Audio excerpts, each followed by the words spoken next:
Well, from a trio of rear-wheel drivers to another mixed group, including, first of all, Harold Morley.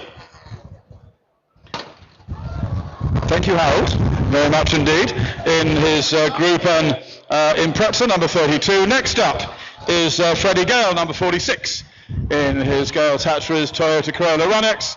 And next up is the man I'm really looking forward to seeing the results at the end of this event for the last two stages, to see what has happened to Michael Worm this weekend. His first outing in his new, rear-wheel drive looking Subaru Impreza. But it isn't. It is four-wheel drive. It's no longer a Group N car. It's been modified to, upgraded to modified 8A, which is the category in which he has run over this weekend, battling against the likes of Kurt Watkins, Neil Armstrong and Ryan Champion, who sadly retired with broken gearbox, I think it was, on the piece of paper I saw during Saturday. Makes a nice noise too, that Impreza of young Michael Worms. And he's done a bit of circuit racing at Bushy Park as well in a, wish I hadn't started that, Ford Escort, in a Mark 1 Escort, I think 2 or 3 years ago. Very enthusiastic competitor, and I think again somebody to watch for the future. Finally, he reaches the timing beam and can start his timed lap. The marshal crouching down and picking up his red flag in readiness to display it to Harold Morley to say, Harold, your lap's done. Back into the pits, please. And any moment now also to Freddie Gale, who looks set to be the modified 7 winner this weekend after the retirement with an off on the final stage of yesterday for Adrian Linton, who had led the group since the start. Michael Worm proving that it is possible to lose a car in a straight line. You don't need a corner to do that. I think he has had a fun weekend and just wants to make it last as long as is humanly possible. Some of us want to go home. Come on, Michael. Excellent.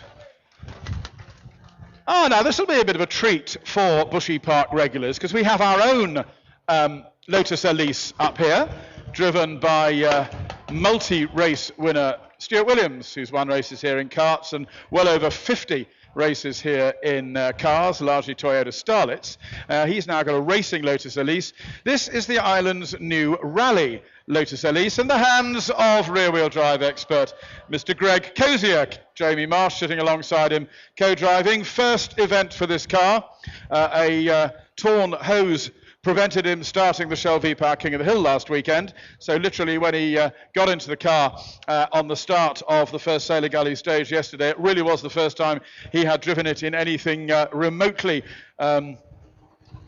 like anger. And certainly it's a car that has survived the weekend well. It's not overburdened with ground clearance.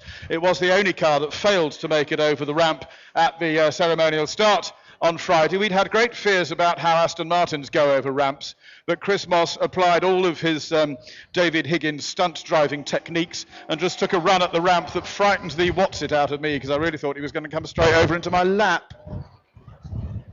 Which Higgins did I say? No, I didn't mean Higgins, I meant Miggins. Right, so Sean Field is in the Peugeot, which is such a neat and tidy car. I wish you wouldn't drive on the grass with it and get it dirty. And it's John Corbin, one of the island's most experienced competitors in the yellow Corbin's Garage Toyota Corolla, which is bringing up the rear, so to speak. And indeed he is bringing up the rear, because he's got Owen Proverb sitting next to him. OP, who is the clerk of the course of the race meets here. Oh, think about it, Mrs. Bradford, it was subtle. I don't always do subtle at the end of the day, me. So the Peugeot is heading along. Where's he? Oh, he's there. I completely lost Greg Cozier there for a moment because he was nowhere near the circuit, but he has now found his way back onto it. That won't necessarily give you the fastest time in a Group B, which it looks as though he has won on the event, snatching the trophy from the hands of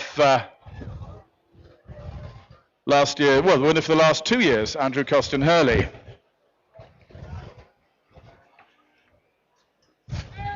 And so Sean Field and John Corbin make their way back into the